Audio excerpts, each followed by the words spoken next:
अस्सलाम वालेकुम व्यूअर्स, मैं हूं आपकी होस्ट मोमिना बतूल और मैं आज आपके सामने हाजिर हूं अपने शो के एक नए एपिसोड के साथ जिसका नाम है golden moments with Momina.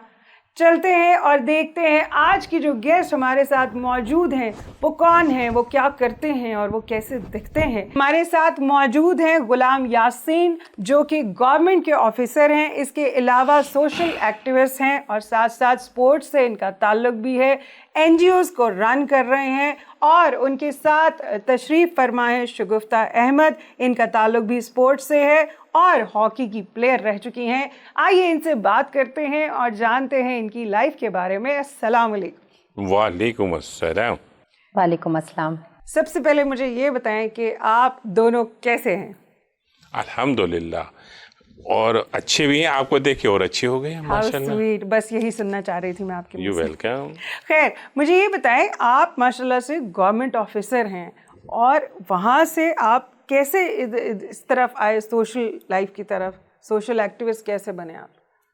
Government की जो जॉब होती है वो अपने पेट के लिए होती है और इंसान की फितरत में ये चीज़ शामिल है। जब इंसान का एक पेट भर जाता है तो वो चार और चीज़ों को देखने के लिए हाथ पांव मारता है। और जब हमने इस मुआशरे में आंख खोली और इतना प्यारा हमारा शहर कराची सूबे सिंध का, जिसमें हर तरफ मुख्तलिफ़ किस्म की एक्टिविटीज़ चल रही हैं, और उनको देखे देखे हमारे दोस्तों ने हमें इनवाइट किया और हमें बताया कि आप भी कुछ इसी साइड पे आ जाएं। और धीरे से हमने जब उस पे कदम बढ़ाया तो हमें अच्छा लगा। करें चीज़ों को। जी हाँ, और हमें अच्छा लगा। और एक्चुअली सबसे बड़ी बात ये है कि हम अपनी ज़ात से किसी को क्या फ़ायदा दे सकते हैं, हम अपनी ज़ात से किसी को कितना आगे लेके जा सकते हैं। मेरी ज़ात से अगर किसी को फ़ायदा मिल रहा है, दैट्स माय गुड थिंग। और मुझे खुशी होगी कि मेरी ज़ात से किसी एक शख्स को कोई फ़ायदा मिला है। ऑन दैट प्रोग्राम में लोगों के साथ मिलना और जुड़ना शुरू हो गया, मुख्तलिफ प्रोग्राम शुरू किए। इनिशियली तौर पे हमने कराची में जो आजकल बहुत ही, और बल्कि जनरली तौर पे इस्लामाबाद को छोड़ के बाकी कंट्रीज सिटीज़ में ग्रीनरी नहीं हो रही, बिल्कुल ऐसे जो दरख्त नहीं लगाए जा रहे हैं, उनको काटा जा रहा है, और हम उनका कत्लेआम कर रहे हैं। हम बिल्डिंग्स बन रही हैं, पोल्यूशन बहुत ज़्यादा फैल रही है। और स्पेशली तो कराची जिसमें इतनी गाड़ियां डे बाय डे निकल रही हैं, उनका धुआं, उनकी और उनकी जो चीज़ें हैं, एयर कंडीशन की गर्मियाँ, और हमारे बच्चों को, हमारे हालात और हमारी सेहत को नुकसान पहुँचा रही हैं। हमने प्रोग्राम शुरू किया ग्रीनरी का। और गवर्नमेंट सिंध के हम शुक्रगुजार हैं। इस प्रोग्राम को शुरू किए हुए कितना अर्सा हो गया आपको? इस वक्त तकरीबन उसको 10 साल से ज़्यादा अरसा हो चुका है। और आप देखें कि कोरंगी का जो इलाका है, कोरंगी से लेके औरंगी तक, गवर्नमेंट सिंध से हमने रिक्वेस्ट की और गवर्नमेंट सिंध के हम शुक्रगुजार हैं जिन्होंने फ्री ऑफ कॉस्ट हमें वो प्लांट दिए। मतलब उन्होंने प्रोवाइड किया? जी हाँ, प्लांट दिए। और हमने मुख्तलिफ NGOs के जो are connected with the education, health, और दूसरे NGO जो गली में मुख्तलिफ लोगों के साथ वेलफेयर कर रहे हैं और राशन बांट रहे हैं या सामान कुछ भी बांट रहे हैं, उनको हमने जमा किया, उनके साथ बैठे, उनको बताया कि हम अपने कराची के लिए क्या कर सकते हैं। फिर हमने उन लोगों को, जब उनको ये बात हमारी समझ में आई, तो फिर हमने इनिशियली तौर पे एक प्लांट उन लोगों को दिया और हमने कहा कि चौरंगी पे खड़े हो जाते हैं और हम वो बांटना शुरू कर देते हैं। और हमने कहा चलो 5000 बांटेंगे, 500 तो लगेंगे, कुछ तो हमारा पॉल्यूशन में हमारे साथ हो। तो इसी तरह ने आपका साथ दिया? जी हाँ, ना सिर्फ साथ दिया बल्कि हमने उनको एक व्हाट्सएप नंबर दिया था कि आप मेहरबानी करके इस पे हमें वो दे दीजिएगा, रेस्पॉन्स बताइएगा कि आया आप इनको लगा भी रहे हैं। आप यकीन करें, औरंगी में सबसे ज़्यादा रेस्पॉन्स मिला वो हमारी एक स्कूल की बच्ची है, नाम उसका मैं मिस कर रहा हूँ, तो उन्होंने बहुत हमें साथ दिया, उनको बहुत साथ दिया। और उन्होंने उनकी जो टीचर थी, उन टीचरों को मिला के उनके हमारे साथ प्रोग्राम को आगे बढ़ा। और अगर हमारे आने वाले जो आगे बच्चे हैं, यंग हैं, ऑब्वियसली पाकिस्तान का मुस्तकबिल है, अगर वो आपका साथ दे रहे हैं तो इससे अच्छी और बात कोई हो नहीं सकती। बिल्कुल, आप यकीन करें, हमारे पास टैलेंट की और हमारे पास कोई कमी नहीं है। मैं अभी सुबह भी एक प्रोग्राम में था मदद के साथ, क्योंकि हम एक नहीं है, नेक नहीं है, लेकिन एक जरूर है। हम हर नेक काम को करने का जज्बा हर इंसान के अंदर होता है। और शगुफ्ता, आप मुझे बताएं कि आप माशाल्लाह से हॉकी की प्लेयर रह चुकी हैं और अभी भी आप स्पोर्ट्स के साथ मुंसलिक हैं, तो कैसे हॉकी प्लेयर कैसे बनी थी आप? हॉकी प्लेयर शौक से। How was the experience? बचपन से शौक था? जी हाँ, बिल्कुल बचपन से शौक था कुछ ना कुछ करने का, खेलने किसी का। को देख के इंस्पायर तो नहीं हुई थी? नहीं, देख के तो इंस्पायर नहीं हुई थी, लेकिन हाँ फैमिली में जैसे वालिद साहब खेला करते थे। अच्छा। लेकिन वो ज़्यादा मतलब डोमेस्टिक मतलब घर वाला सीन था, ज़्यादा नहीं था, लेकिन वो खेला करते तो उनसे ज़्यादा इंस्पिरेशन ली। उनकी इजाज़त थी, उनकी तरफ से बहुत पॉजिटिव रिस्पॉन्स था कि मैं That's so good, you know, mostly जो है अगर लड़की इस तरह आना चाहे तो घर वालों को एतराज होता है, तो आपकी फैमिली ने आपको सपोर्ट किया? बिल्कुल, फैमिली से बहुत सपोर्ट मिला। तो उसमें फिर आगे और बढ़ती चली गई? बिल्कुल, उसके बाद बढ़ती चले गई, मुख्तलिफ रास्ते दिखते गए और आगे बढ़ते ही चलेगा। अल्लाह का बहुत शुक्र है। आपने पाकिस्तान के अंदर भी खेला और आउट ऑफ कंट्री में भी खेला? नहीं, आउट ऑफ कंट्री जाने का इत्तेफाक ना हो सका। अच्छा। लेकिन हाँ डोमेस्टिक खेला है। डोमेस्टिक खेला। तो कितने साल तक आप माशाल्लाह से हॉकी प्लेयर रही? हॉकी प्लेयर रहने का बड़ा कम अरसा था। अच्छा। तकरीबन 2 से 3 साल मैंने हॉकी खेली। अभी आप जो है आप स्पोर्ट्स के साथ अभी भी मुंसलिक हैं और आप उन बच्चों को जो है लेकर आती हैं स्पोर्ट्स की तरफ जो कि किसी गलत आदत में ना पड़ जाए। बिल्कुल। तो ये कैसा आपका अमल चल रहा है? बच्चे आते हैं आपके पास या आप खुद जो है उनको लेकर आते हैं? अप्रोच, हाँ हम काफ़ी हद तक अप्रोच भी कर रहे होते हैं, लेकिन जब कैसे पता चलता है आपको कि एक बच्चा जो है वो गलत ट्रैक पे चलने वाला है तो आप उसको स्पोर्ट्स की तरफ ले आते हैं? देखिए गलत ट्रैक एक नहीं है, आप ड्रग्स नहीं कह सकते, आप स्क्रीन भी कह सकते हैं। एक स्क्रीन, अगर बच्चा स्क्रीन से बड़ा आजकल ड्रग कोई नहीं है। That's the big drug. तो हम बस उनको ग्राउंड्स तक लेके आते हैं और ग्राउंड्स में हमारा एक ही रूल होता है कि आप स्क्रीन यूज़ नहीं करोगे। बहुत सारे बच्चों को स्पॉट किया है कि वो ग्राउंड में बैठ के बिना वो स्क्रीन्स के साथ लगे होते हैं। नहीं, स्क्रीन ग्राउंड में screens are not allowed. So what do you thought about it? ये जो गैजेट्स हमने खुद ही अपने बच्चों के हाथ में दिए हैं, तो ये होता है ना आजकल 6 माह का बच्चा है तो अगर वो रो रहा है तो माँ क्या करती है, स्क्रीन पे कार्टून लगा के उसको दे देती है। सो what do you think about this कि इसमें गलती किसकी है, बच्चों की या फिर पेरेंट्स की? देखिए बच्चे तो बिल्कुल मासूम है, आप जैसे कह रहे हैं 6 माह का बच्चा, वो तो रिस्पॉन्सिबल नहीं हो सकता ना। तो फिर इस पे हम पेरेंट को ही बोल सकते हैं। हाँ, अगर वो थोड़ा बड़ा हो गया, 2-3 साल का है या 4 साल का है, फिर वो जाके देख रहा है और पेरेंट मना कर रहे हैं, या मेरे ख्याल से तब भी पेरेंट ही है। लेकिन आपको नहीं लगता है कि ये हमारी चारों तरफ इस तरह की चीजें हैं? You can't, you know, stop your child. अगर आप करेंगे तो बच्चा जो है वो समझेगा शायद मेरे पेरेंट्स मेरे साथ ज्यादती कर रहे हैं। ये कुछ दिन पहले, कुछ दिन का मतलब ये नहीं, नॉट सम डे, हम अगर पिछले दौर में चले जाएं तो इनिशियली तौर पे बच्चों को माएँ जो है ना बेहतरीन एनर्जेटिक टाइप उनकी फीडिंग कराती थी, उनको डाइट देती थी फिजिकल एक्टिविटी के लिए। हाँ। अच्छा, उसके बाद फिर वो थोड़ा सा दौर आगे बढ़ा तो एक आदमी देखा होगा प्लास्टिक की निप्पल हुआ करती थी, वो बच्चे को मुंह में डाल देती, वो बच्चा रोना बंद कर देता था। अच्छा, बच्चे भी हमारे पास जो एनर्जेटिक तो नहीं कह सकते, लेकिन फास्टिंग यूरिया जो बच्चों में डाइट के तौर पे आ रही है, वो बच्चे उसको भी एक्सेप्ट नहीं करते। अच्छा, माओं के पास टाइम कम होता है। सही। अच्छा, जनरली तौर पे हम जा रहे हैं कि टाइम नहीं है हमारे पास, वालिदा के पास, वालिद के पास, दोनों जॉब कर रहे हैं। आप देखें लाइफ कितनी स्ट्रांग जा रही है और कितनी फास्ट जा रही है। इसीलिए कहते हैं कि ये बच्चा हमें जो तंग कर रहा है, हम ऑनलाइन काम कर रहे हैं, बच्चे वालिदैन काम कर रहे हैं, तो उसको मोबाइल दे देते हैं। नो डाउट उनका बहुत नुकसान है, बहुत उसके जहन पे, उसकी नशो नुमा पे, उसकी आइज़ पे, इन फ्यूचरली बहुत उनको नुकसान है। और शगुफ्ता इन्हीं बच्चों को ट्रेन करती हैं, वर्कशॉप करती हैं। कि किस तरह से ट्रेनिंग देती हैं आप बच्चों को? People want to know about this. Training देने का बहुत आसान तरीका है। बच्चों को सबसे पहले तो ग्राउंड लाना वो काम मुश्किल है। उनका ब्रेन वॉश करती हैं? जी बिल्कुल, बहुत ज़्यादा काउंसलिंग पेरेंट की करनी पड़ती है कि वो बच्चों को लेके आए। अपने बिजी शेड्यूल में से बच्चों को लाना ले जाना भी एक बड़ा काम है पेरेंट्स के लिए। तो उनके एक रिस्पॉन्सिबिलिटी बढ़ जाती है कि ट्यूशन, मदरसा और स्कूल के बाद भी उनको फिर ग्राउंड्स भी लाना है। तो उसके लिए कुछ हमने शेड्यूल्स किए हैं कि हम लोग वीकेंड्स पे काम कर रहे हैं, या जैसे समर ब्रेक था भी हमारा, तो समर ब्रेक में हमने बहुत काम किया। मतलब 3 से 4 स्लॉट्स हमारे दिन में हो जाते थे। काफ़ी अच्छे मतलब अमाउंट में हमारे पास बच्चे आए, तो काफ़ी अच्छा रहा हमारा समर कैंप। आपका एक्सपीरियंस बहुत अच्छा रहा। बच्चे सीखना चाहते थे, बच्चे कुछ करना चाहते थे। स्क्रीन के बाहर उनको जो रियल लाइफ एक्सप्लोर करने का मौका मिला तो बहुत खुश थे बच्चे। सही। तो कुछ ऐसे बच्चे भी होते होंगे, ऑब्वियसली कुछ जिद्दी होते हैं कि जो बात नहीं मानते हैं, फिर उनका क्या इलाज करती हैं आप? उनको बस फिर उनको हर अलग बच्चे के साथ अलग टेक्निक अप्लाई होती है, उसको उसका मिजाज समझना पड़ता है। बिल्कुल। फिर कभी ऐसा तो नहीं हुआ कि खुद आप ओवर एग्जर्ट हो गई, आप कहेंगे मैंने ये क्या बुला लिया? नहीं, हम सिर्फ अपने बच्चे के साथ ये कर सकते हैं। आपके पास कोई ऐसा मुश्किल तरीन कोई केस आया, हमें सुनाए उसके बारे में, वाकया सुनाए कोई। मेरा नहीं ख्याल कोई इतना मुश्किल केस आया कभी।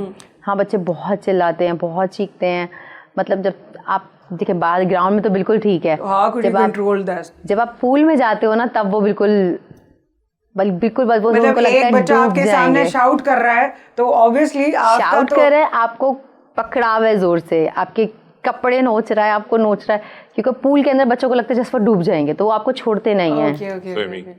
तो अपनी सारी फोर्स लगा के, जी बिल्कुल, स्विमिंग पूल में वो सारी फोर्स लगा के आपको स्विमिंग भी सिखाती हैं बच्चों जी को? बिल्कुल। ओके, तो सारे ये जो आप काम कर रही हैं, इनके जो पेरेंट्स होते हैं उनकी किस हद तक काउंसलिंग करनी पड़ती है? क्योंकि बहुत सारे पेरेंट्स नहीं भी मानते हैं। पेरेंट्स नहीं मानते, पेरेंट्स बहुत स्ट्रिक्ट हो जाते हैं कभी कभी, वो इतने सारे बच्चों के सामने ना अपने बच्चे को डांट रहे होते हैं, उसकी प्रोग्रेस को इग्नोर कर रहे होते हैं। That's bad thing. उनकी फिर काउंसलिंग करनी पड़ती है। यानी कि बच्चों के साथ साथ बच्चों के माँ बाप की भी करती हैं। जी बिल्कुल ऐसा ही है। तो वो कुछ समझ जाते हैं या कुछ कहते हैं हमें नहीं यहाँ पे रखना अपना बच्चा, दे दो हमारा बच्चा, हम जा रहे हैं। कभी कुछ ऐसा हुआ? हाँ, ऐसा भी होता है, ले जाते हैं बच्चे। अभी रिसेंटली एक बच्ची के साथ ऐसा हुआ था। तो वो ले गए बच्ची को? ले गए। तो वो बच्ची के जाने का दिल था?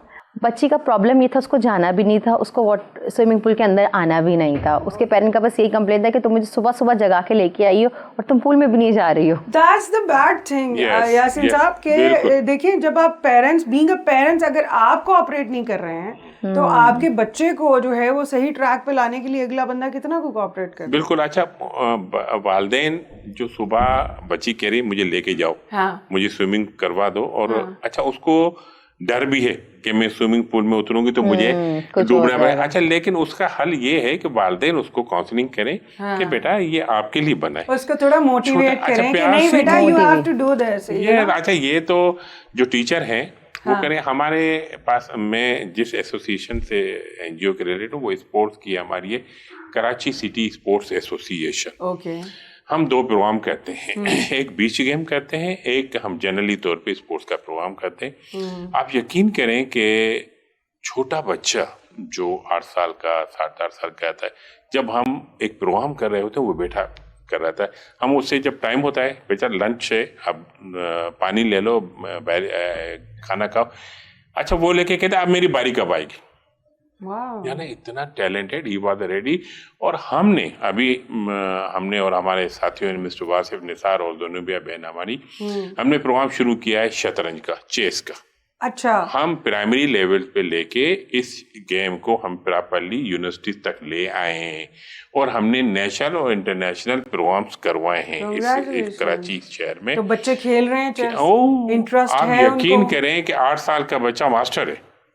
I can't believe it. एक मैं आपको छोटा सा एग्जांपल देता हूँ कि I was there और हम सब अपनी प्रोग्राम कराए थे इंटरनेशनली, हमारी एक फेडरेशन की तरफ से कहा कि आप नेशनल प्रोग्राम कराएं, और 4 सूबे के इंटरनेशनल खिलाड़ी हमारे साथ कनेक्टेड थे। अच्छा। मिस्टर उमर खान बिलोंग करते हैं KPK से, ही द इंटरनेशनल खिलाड़ी और बहुत मंजले हुए, जिसको चेस का शतरंज खिलाड़ी कहते हैं, ही वाज देयर। और वो आर्बिट्रेटर का भी काम कर रहा था, लेकिन उसको कहा कि चलें टेबल खाली थे, मैं इस छोटे बच्चे के साथ खेल लेता हूँ। अच्छा चेस में क्या होता है कि वो चालें चलनी पड़ती हैं, कोई चाल होती है 15 मिनट की, कोई 30 मिनट की, कोई 10 सेकंड की, और ये सारा जो गेम है ये माइंड का है। अच्छा, एक साइड पे उमर खान बैठा हुआ है, दूसरी तरफ से वो हमारा मास्टर बैठा हुआ है। After few second you can imagine, आप यकीन करें, जब हम डाइस पे बैठे थे, we are the observe it, कह रहे सर एक मेरी रिक्वेस्ट है जी, कह रहे ये जो उमर खान है आप इसको नॉकआउट करें। हाउ यू से? अच्छा, he is not a national player, master. कह रहे सर आए मेरे साथ, हम गए उनके साथ, देखा तो उनके पास इलेक्ट्रॉनिक इंस्ट्रूमेंट था, इलेक्ट्रॉनिक इंस्ट्रूमेंट मोबाइल इसके जेब में था। उन्होंने कहा सर दिस इज फाउल। अब आप मैनेज करें, उस छोटे से बच्चे ने इंडिकेट किया this is foul, how is the foul? कह रहे ये, उसने कहा कि बिल्कुल सही है, मैं हूँ इससे, ये मेरा मोबाइल बंद है। कह रहे नहीं, मोबाइल बंद है, ऑफ है, ऑन है, मुझे इससे कोई गलत नहीं है, आपकी जेब में। You can't believe that's true. हमारी ज्यूरी ने उसको नॉकआउट किया और मास्टर जो बच्चा था हमने उसको, ओह my God, that's a wonderful thing. अब ये है नॉलेज। अच्छा, ये हम यहीं से अपनी बात को कंप्लीट करेंगे एक ब्रेक के बाद। यस, तो व्यूअर्स, मैं मिलूंगी आपसे एक छोटी सी ब्रेक के बाद, कहीं मत जाइएगा।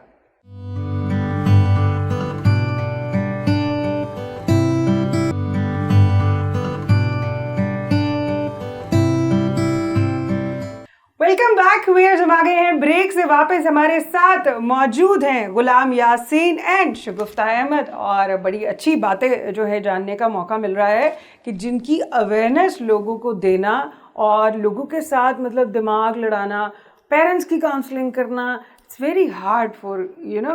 तो किस तरह से सारी चीज़ों को लेके आप साथ काम करते हैं? दोनों साथ नहीं करते। हमारी एक ओलंपिक एसोसिएशन है जो ओवरऑल द वर्ल्ड में होती है। ओलंपिक एसोसिएशन है जो फेडरेशन है, उसकी फिर पाकिस्तान में बॉडी है, उसके बाद फिर प्रोविंसेस में बॉडीज है।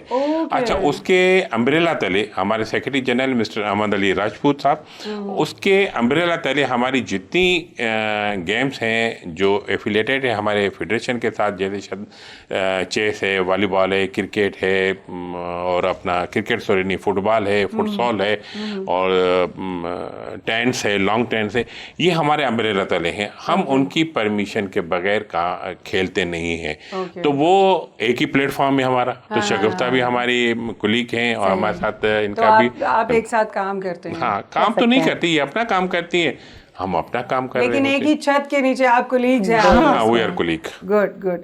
तो आगे आने वाले दिनों में आप देख रहे हैं पाकिस्तान के जो हालात जा रहे हैं, उनके मुताबिक आपको क्या लगता है आने वाली हमारी यूथ में, जनरेशन में किस तरह की चीज़ें पाई जाने वाली हैं? क्योंकि देखिए, मैं तो स्पोर्ट्स की यू आर राइट, स्पोर्ट्स की बात करूँगा। अभी हमने बहुत सी चीज़ें जीती हैं वर्ल्ड में। हमारे एनर्जेटिक बच्चों ने, हमारे अभी 34 गेम्स हुई थी 17 ईयर्स के बाद। तो आपको जो है कोऑपरेशन मिलती है हुकूमत की तरफ से? जी हाँ, हुकूमत से मिलती है। अभी हमने जो पार्टिसिपेट किया क्वेटा में 34 गेम्स हुई थी, उसमें हमने किया और सिंध नंबर 1 पे आया है। अच्छा। सिंध प्रोविंस, चारों प्रोविंसेस में नंबर 1 पे आया है, जिसमें वापडा, आर्मी के और दूसरे और भी इदारे थे। और सिंध ने किया, और सिंध गवर्नमेंट में we are thankful honourable chief minister Sindh का और सेक्रेटरी स्पोर्ट्स का, चीफ सेक्रेटरी का, जिन्होंने हमें फंड्स दिए। हमारे तकरीबन 4500 के लगभग खिलाड़ी कराची यानी ओवरऑल सिंध से गए, वहाँ पे कोयटा गए, उनकी बाकायदा एक अकोमोडेशन की गई कोयटा गवर्नमेंट में। Yes, very good. कोयटा के हम थैंकफुल हैं। ये ऑल ऑफ द खिलाड़ी को, और नहीं सिर्फ उनको करें कि हर एक को तगमे दिए गए, हर एक को अवार्ड्स दिए गए, सर्टिफिकेट दिए गए, उनको अप्रिशिएट किया गया। और प्राइम मिनिस्टर ऑफ पाकिस्तान उस गेम में आए थे, उन्होंने ओपनिंग की थी इस गेम की।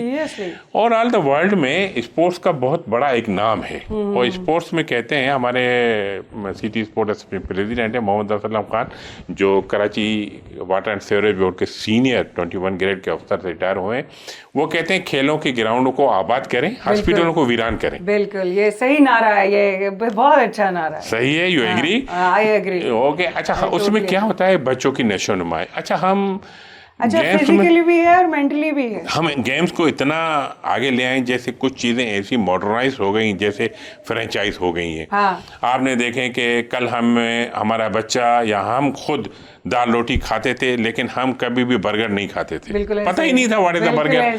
अच्छा, हमारे पास जो गेम की जो ओरिजिनल हमारी गेम्स हैं वो हैं कबड्डी, तीर अंदाजी, घोड़े सवारी, अच्छा जिसको हम आर्चरी भी कहते हैं, अच्छा तलवारबाजी, फेंसिंग, और ये शतरंज, ये वो चीजें हैं। मलाखड़ो, जो आपने देखा होगा कि व्हाट इज मलाखड़ो? I define it. मलाखड़ो जो होता है ना, कि दो पहलवान आपस में लड़ते हैं, जिसको हम कुश्ती कहते हैं, भोलू पहलवान और अनोखी जो लड़ चुके। इस तरह की मिसालें सुनी हुई है, भोलू पहलवान। ये है मलाखड़ो। अच्छा, ये है हमारी ट्रेडिशनल गेम्स, हम उसको कहते हैं। अच्छा, छोटे छोटे आपने देखा होगा बच्चियाँ इनकी पत्थर की पीसेस बना के उसको बॉल से टच करती, फिर उनसे खेलती थी। ये है गेम्स, ये ट्रेडिशनल गेम्स आती है। हम स्पेशली तौर पे हमारा जो अहमद अली राजपूत साहब सेक्रेटरी ओलंपिक है, उसको लेके आ रहा है। तो इन सारी गेम्स में कोई उम्र की कैद है या हर उम्र के लोग? नहीं, हमने स्टेजेस हैं, हमारे स्कूल से लेकर के यूनिवर्सिटी तक के स्टूडेंट्स खेलते हैं। अच्छा, कबड्डी और जो चीज़ है घोड़े सवारी में, इसमें उम्र का कोई कैद नहीं है। उसमें सिर्फ जिस्मानी तौर हमारा खिलाड़ी जो है ना मजबूत होना चाहिए और पुराने दौर में तो हुआ है और नो डाउट आज भी हम कुछ हमारे नौजवान में एक बड़ी आज आपने देखा होगा कोई जिम को ज्यादा परफॉर्म करते हैं, बहुत प्रेफर कर रहे हैं, बल्कि पहले जिम्स नहीं हुआ करते थे, वो कहीं कहीं हुआ करते अखाड़े होते थे। अब जो है हर जगह पे आपको जिम नजर आता है, हर बंदा फिटनेस फ्रीकिंग बन गया है, हर बंदे को खूबसूरत नजर आना है, हर बंदा चाहता है मेरी डबल चिन ना आए, हर बंदा चाहता है मेरा पेट ना निकल आए, मतलब इसी तरह दैट्स अ गुड थिंग ना। अच्छा ये अवेयरनेस तो है, अवेयरनेस ही की बात कर रही हूँ कि लोगों में पहले इतनी अवेयरनेस नहीं थी, लेकिन अब जो है लोग चाहते हैं कि हम खूबसूरत नजर आएं और उनको ये भी पता है कि खूबसूरत लगने के लिए आपको मेहनत फिट होना जरूरी है, फिट होना पड़ेगा। और सबसे अच्छी बात ये कि जहाँ सिर्फ पहले जो एक दो मोहल्ले में जिम हुआ करते थे वो भी सिर्फ मेल होते थे, अब जहाँ भी जिम है वहाँ पर कुछ आवर्स फीमेल्स के लिए है, तो ये बहुत अच्छी चीज़ है। हाँ, ये एक बहुत नई चीज़ आई है। अब बहुत सारी हाउस वाइफ्स जो हैं वो बहुत प्यारी हो गई हैं, उनके हस्बैंड्स अब वो कहती हैं कि बाहर नहीं जाते हैं, वो सिर्फ घर में ही रहते हैं, तो that's very good thing awareness. हाँ, कि शादी के बाद जब एक लड़की खुद को छोड़ देती है तो वो बहुत गलत करती है, दैट्स अ रॉन्ग थिंग। आपको फिट रहना चाहिए, अपने लिए रहें, ना दिखाने के लिए शौहर को रहें। हालांकि हमारे इस्लाम में तो ये शौहर के लिए सजना चाहिए, लेकिन फिर भी आप खुद को देखें। आपको क्या लगता है लेडीज जो शादी के बाद खुद को छोड़ देती हैं वो क्यों छोड़ देती हैं? What is the reason behind this? Oh my god, बहुत ही इंटेंस सवाल है ये, क्योंकि जिम्मेदारियां बहुत ज़्यादा होती हैं, एक्सपेक्टेशंस फीमेल से ज़्यादा होती हैं शादी के बाद। आई जस्ट थॉट कि रिस्पॉन्सिबिलिटीज अगर आपके ऊपर पड़ जाती हैं तो आपको उनको फेस करना चाहिए, क्योंकि औरत ही वाहिद एक ऐसी चीज़ है, आप मेरी बात से एग्री करेंगे, एक अच्छी औरत जो होती है वो आपके ख़ानदान को और आपको जोड़ के रखती है।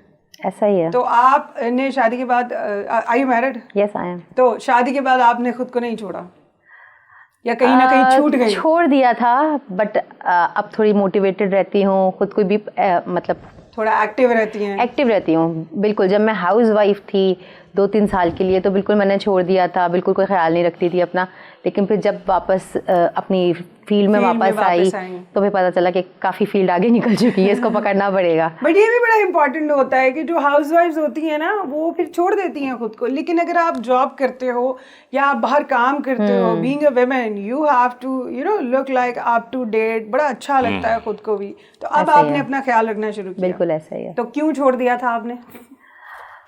हाँ, वो एक्सपेक्टेशंस, ओह माय गॉड, क्योंकि उन सारी चीज़ों के शायद तैयार नहीं थे हम, उन सारी जिम्मेदारियों के लिए या उन सारे हार्मोनल चेंज के लिए। I have 2 kids. You have 2 kids, तो अब बड़े हो गए होंगे? जी अल्हम्दुलिल्लाह, मतलब अब वो डिपेंडेंट वाली एज पे नहीं है। हाँ, डिपेंडिंग वाली एज पे नहीं है, लेकिन जब बच्चे बड़े हो जाते हैं ना तब मेरे ख्याल में कहीं जाके औरत को लगता है नहीं यार अब वो बच्चे अपना खुद कर लेंगे, now you have to fit yourself.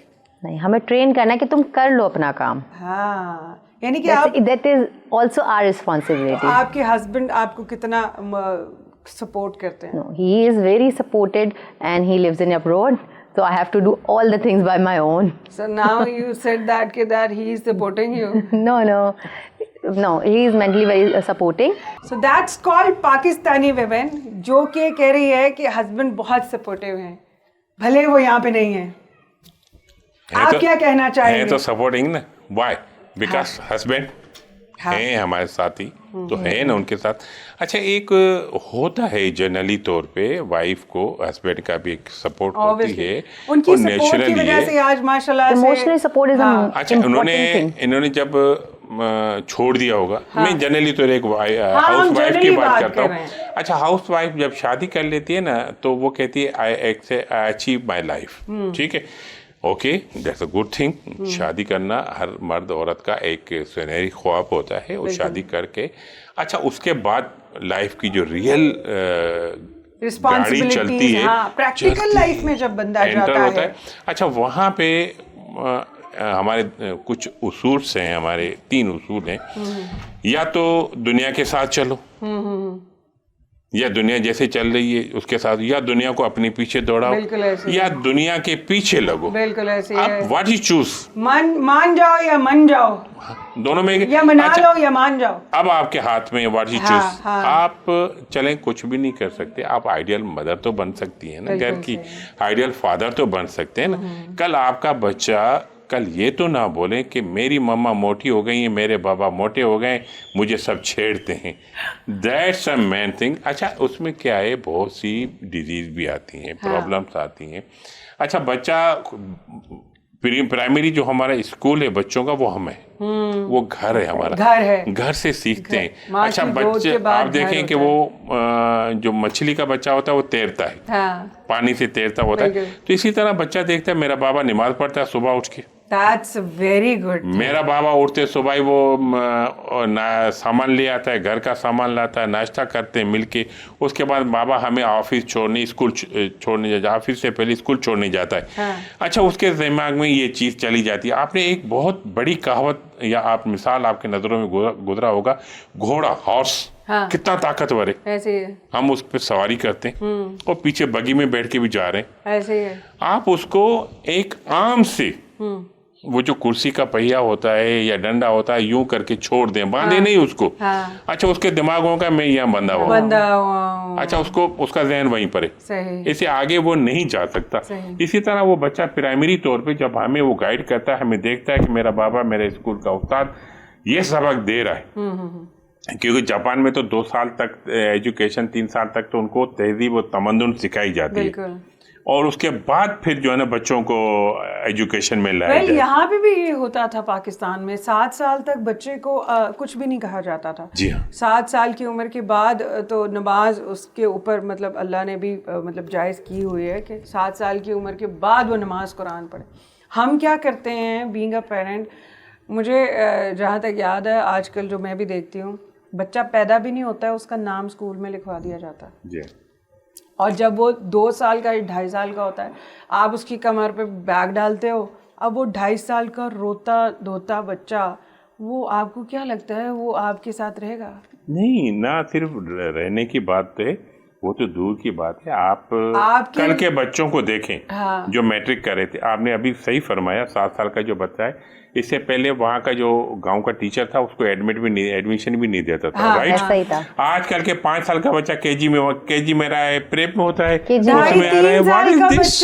2.5 साल का 2 साल का बच्चा, आप उसको डायपर ट्रेन भी स्कूल भेज के कर रहे हैं। अच्छा, वो बच्चा जब मैट्रिक कर रहा होता है, यू कांट बिलीव, हम कहते हैं भाई कौन सी क्लास में पढ़ रहे हो जी, मैट्रिक है, आपने तो अभी 6th क्लास पास नहीं की हो, कह रहे नहीं मैं मैट्रिक का हूँ।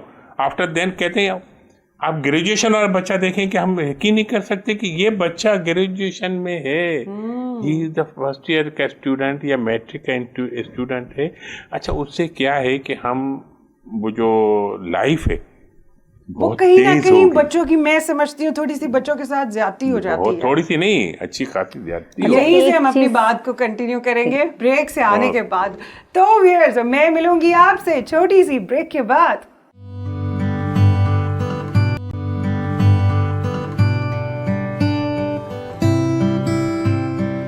वेलकम बैक व्यूअर्स, हम आ गए हैं ब्रेक से वापस और इस वक्त हम बैठे हैं यासिन साहब के साथ और शगुफ्ता के साथ। शगुफ्ता, मुझे ये बताइएगा कि ऑब्वियसली आजकल का दौर बहुत फास्ट हो गया है, लेकिन दौर जैसे जैसे फास्ट होता जा रहा है, आपने भी देखा होगा इस साल जो है डिवोर्स की शरह बहुत बढ़ी। ब्रोकन फैमिलीज के बच्चे आते हैं आपके पास, उनको किस तरह से डील करते हैं आप? एक्चुअली जो बच्चे बहुत ज़्यादा क्वाइट होते हैं या प्रोग्रेस नहीं कर रहे होते, जब उनको आप डील करने की कोशिश, जब आप उनको सॉल्व करने की कोशिश करते हो तो पीछे से ब्रोकन फैमिली के शेड्स मिलते हैं आपको।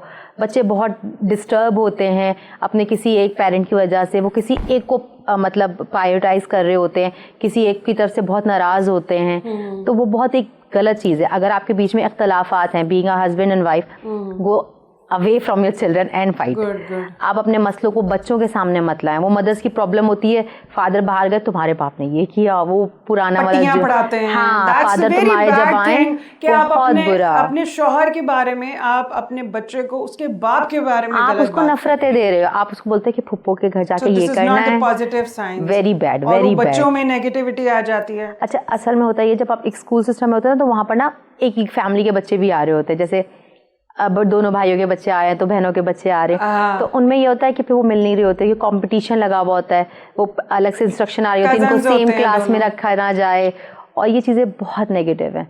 आप उनको अच्छे से क्यों नहीं लेके चल सकते? आप उनको पॉजिटिव कोई कंपटीशन क्यों नहीं दे सकते? तो how you handle with that kind of kids? बहुत बहुत बहुत हार्ड होता है, बिकॉज हम उनकी पेरेंट्स की लाइफ में इन्वॉल्व नहीं हो सकते। Obviously. हम उनकी काउंसलिंग नहीं कर सकते, हम मैरिज काउंसलिंग नहीं कर सकते।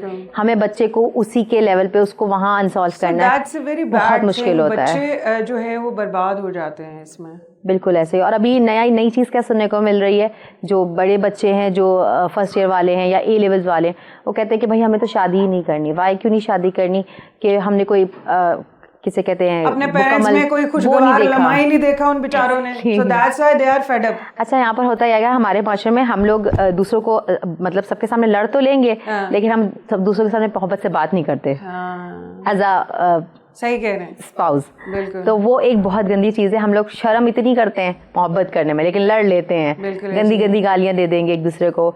बहुत गलत है, हमें इसको चेंज करने की बहुत ज़रूरत है। बच्चे जो हैं, अगर एक बच्चा बैठा हुआ है और वो ग्रो भी नहीं कर रहा, वो प्रोग्रेस नहीं उसकी अच्छी जा रही, वो क्वाइट रहता है, तो how you handle that kid?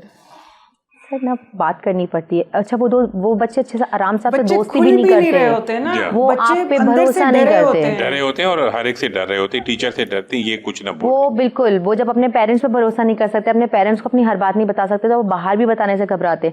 फिर वो किसको बताते हैं? सेम एज को, जहाँ से उसको ज्यादा खतरा है, जहाँ से उसको और उल्टे मशवरे मिल रहे होते हैं। तो वो बहुत मुश्किल काम है। तो फिर आप जो है कोशिश इस तरह के बच्चों को देख तो समझ में आ गई है ये बात, अब तो पता चल जाता है अगर वो बच्चा क्वाइट और उसका ये प्रॉब्लम भी हो सकता है, तो फिर हम लोग डायरेक्ट पूछते हैं क्या कुछ इस तरह का, फिर हम उसको ऑप्शन देते हैं, ऐसा तो नहीं है, ऐसा तो नहीं है, ऐसा है। फिर कहीं तो वो बोलता है कि हाँ ये हुआ था, या ऐसा हुआ था, या आज ये हुआ था, जिसकी वजह से मैं डिस्टर्ब हूँ। ऑब्वियसली ब्रोकन फैमिली से जो बच्चे होते हैं, अब आप उनके पेरेंट्स को तो नहीं बुला सकते, बिल्कुल नहीं बुला सकते। अगर एक माँ आएगी तो बाप नहीं आएगा। एग्जैक्टली, अगर फिर बाप उनके मसले हल करने पड़ेंगे, और वो दोनों हल नहीं होंगे, वो कभी भी नहीं हल हो सकते। एज अ वर्किंग लेडी ना, आप जब किसी ऑर्गेनाइजेशन में काम करते हो, पता चलता है कि जो बाकी की 70% फीमेल्स आ रही है ना, वो सब तो डिवोर्स्ड हैं। जब भी आप एज अ किसी ऑर्गेनाइजेशन में काम करते हो, शराब बहुत बढ़ गई है डिवोर्स की। एक्चुअली मैं इस बात को शगुफ्ता बात को सेकंड करूंगा कि ऐसे बच्चे जब वालिदैन से नहीं खुलते और अपनी आवाज़ नहीं बताते, टीचर्स को नहीं बताते, फिर वो अपनी हम उम्र लोगों से डिस्कस किया, मेरे पापा यूँ हैं, मेरे मामा यूँ हैं, मेरे कज़न ये हैं, ये इस तरह की जॉइंट फैमिली प्रॉब्लम्स होती हैं। अच्छा, फिर वहाँ पे क्योंकि पांचों उंगलियां बराबर नहीं होती, उसमें कुछ बच्चे ऐसे होते हैं जो मंशियात का सहारा लेते हैं। वो यस, इसीलिए हमने वेलफेयर एमेच्योर एक स्पोर्ट्स हमारी रजिस्टर्ड इदारा है जो गवर्नमेंट से MOU साइन किया हुआ है, उसमें हम अवेयरनेस ऑफ द एजुकेशन में देते हैं। हम गर्ल्स को स्पेशली तो उनको समझाते हैं कि आपको अपना सेल्फ डिफेंस किस तरह करना है। हम अपने बच्चों को बताते हैं कि अब आपके साथ क्या मसाइल आने वाले हैं और आप इनको कैसे फेस करेंगे। जैसे फर्स्ट कर लें, आपके आंखों के सामने या फिर जनरली तौर पे आप तो माशाल्लाह बहुत हमसे ज़्यादा सोशल एक्टिविटीज हैं और एंकर भी हैं। I have seen many things nowadays. अच्छा, एक बच्चा जब स्कूल में बैठा है, कॉलेज में बैठा हुआ, यूनिवर्सिटी में, when you have some time, उसको जब टाइम मिलता है फ्री पीरियड का, तो वो दो चीजें करता है। क्या?